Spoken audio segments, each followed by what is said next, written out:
The alleged leader of purported global terror group Al-Qaeda, Ayman al-Zawahiri, has released a video in which he espouses a message strikingly similar to that of his traditional enemies in the West. Speaking in an 8-minute video entitled Onwards Lions of Syria, released to Jihadi Forum Saturday, al-Zawahiri refers to the pernicious, cancerous regime of the butcher Assad in Syria, and calls on Muslims in Iraq, Jordan, Lebanon and Turkey to join the rebels and overthrow the Syrian government.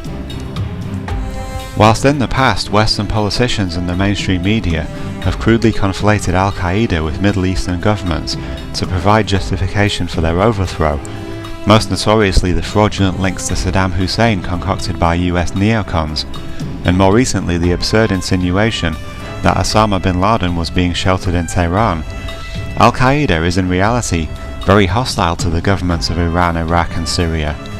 Al-Qaeda is comprised of fundamentalists who follow the Sunni branch of Islam, and they regard liberal Muslims, Shias and other sects as heretics. In denouncing the Shiite Assad regime, the Sunni al-Zawahiri's rhetoric mirrors that of the West, who are currently pushing for the overthrow of the Syrian government through blatant war propaganda in the media and in political speeches, as well as covert on-the-ground support of the Syrian opposition. Whilst the Free Syrian Army have been simplistically depicted in the Western media as freedom fighters bravely battling Assad's murderous butchers, in reality those fighting Assad are engaging in outright terrorism in their attempts at toppling the government. The FSA has denied being behind Friday's twin bombing in the city of Aleppo, in which many civilians were killed, but in an early report they admitted responsibility, as reported immediately after the attack in Friday's The Guardian. Speaking on Al Jazeera, Amin said that the FSA described the military compounds as legitimate targets and said that if any civilians were killed, they were killed by members of the regular army trying to fire at the FSA attackers. The FSA said it attacked with mortars and rocket-propelled grenades, Amin said.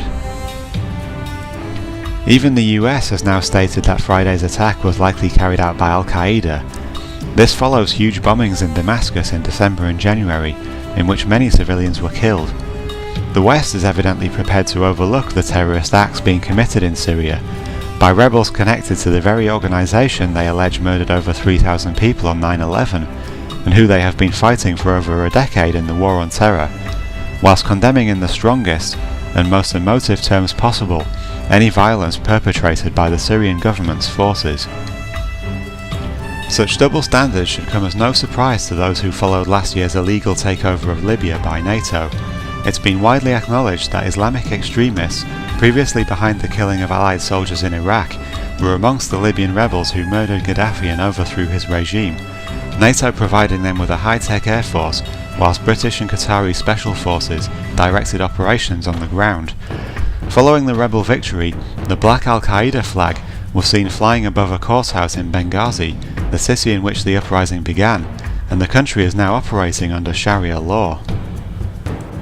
Events in Syria appear to be closely following the template established in Libya, with the cynical Western public weary of the protracted, costly and destructive campaigns in Iraq and Afghanistan. The West's new war model carefully avoids deploying traditional ground forces to invade countries whose governments it wants to topple. Instead, opposition to the target government is supported and funded amongst the domestic population, who often have legitimate grievances, thus fomenting dissent and protest against the regime. The West then turns a blind eye to foreign extremist terrorists, entering the country with their own agenda, even actively funding and supporting them, as in Libya and allegedly Syria, so that they can do the dirty work that peaceful protesters are unwilling or opposed to carrying out.